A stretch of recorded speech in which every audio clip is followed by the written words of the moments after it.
This is Orlando's Sentinel Now.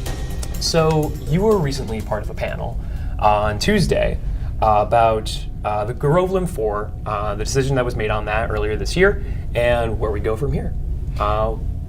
What'd you talk about? What'd you learn? There were a lot of themes throughout the night. So there was a panel of different faith leaders, media people, different community leaders. And the purpose of the discussion was to talk about where do we go from here in terms of racial or race healing. You know, because a lot of the times we're having the same conversations that we had 50 years ago, 60 years ago, and we make steps forward and then we go back. And honestly, Steve, when you were talking, I just found myself getting so angry because that is exactly the point of what we were talking about. So here we have this whole situation over a statue, and we're not even listening to the people that were affected by the statue in terms of what, you know, they want done with it. So the whole point is about power, who's in power, who makes the decisions about what happens. And so those themes actually came up during the night too. I heard a lot about, money, system, and how do we change that. And I just kind of wanted to read some notes from one of the panelists, Joel Hunter. He used to be a pastor at Northland Church, and he gave some phenomenal comments. And he stood up and said, this is coming from perspective of a white, older, evangelical, conservative voice, because that voice is very important in this discussion. He basically said we have to recognize that there's been a different treatment toward African Americans than every other temporarily ostracized group. And he questioned, why are we still having these conversations? And he was not challenging, but adding to something that Judge Belvin Perry said, where he talked about we had to change the system. He said, well, in order to change the system, you have to have leadership, or you have to have the cooperation of those in leadership and power, which tend to be white men, because they actually have an investment in keeping the power. And I was glad that he acknowledged that part of the situation, because we can't have change until everybody's at the table. We can't talk about African American issues and it's just African Americans talking about how are we going to change the system that we didn't create and didn't cause.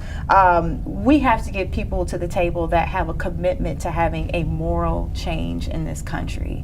And I thought it was so poignant that this conversation was happening inside of the church at St. Mark's Church, because a lot of some of the problems that are going on in the church today is because we've abandoned this commitment to social justice. You know, the civil rights movement happened in a lot of churches.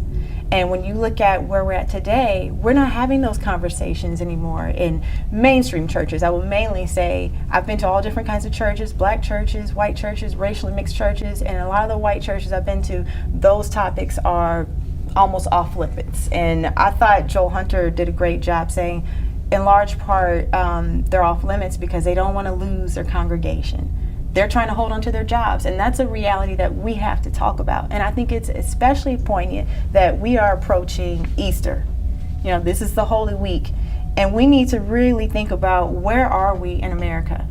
Why aren't we farther along? And what kind of real heart changes are we going to make? How can we resurrect, this sense of, moral aggression to say we got to be better than where we're at?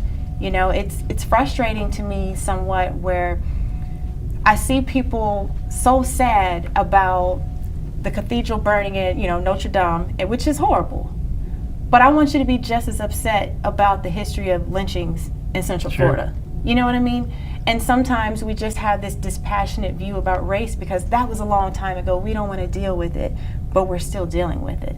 And when it comes to African American history, especially when it comes to, landmarks or statues or whatnot, I'm baffled that anyone would think that it's appropriate to put something painful on a street sign, on a statue, in a courthouse, and say we're supposed to look at that and think about history. Well, put that in a museum. Let me chime in here a second and tie this in with the statue and also with the Groveland 4. Lake County, which is where the Groveland 4 took place, that whole evil episode, they are in the process some of the same people involved in bringing the statue here are trying to create a permanent monument that will be outside the historic courthouse and have language that talks about the oppression and hatred and the hurt of slavery. And they intend to do that within the next few months. So there is a dialogue happening, but Mike Watkins, a black pastor, said, well, the dialogue's going on, but you got to listen to us. You got to, and he says it's not just what you say, it's what you do. And I think that's what you're saying, Shannon. We not only have to have this conversation, we have to make real progress. We have to take action. And I mean, I'm for history. I think that history is important because Sure. when we talk about the Holocaust, we say we remember. When we talk about 9/11, we say never forget. When we talk about Black history, we say get over it. So I'm for history and I'm for having those markers. I'm just for them being in the appropriate context and in the appropriate place. I don't think those things need to be everywhere, and I think we need to edify the positive history. I was talking earlier today, and I was saying, you know, in reference to Division Street, I know there was some talks about changing the street name to that. Okay, well, if we change it, can we change it to Chief Wilson? You know, the Jones Band director. Can we edify something positive, you know, in the community as well, instead of just holding up the, you know, the symbols of oppression Sure. and pain? Sure. You know, can No, pain I- have a purpose? I think those are great points. Those and just those comparisons that you made, 9/11 and, you know, Black history, and yeah. How about that? Watch Orlando's Sentinel Now live every weekday at noon on our Facebook page and on orlandosentinel.com.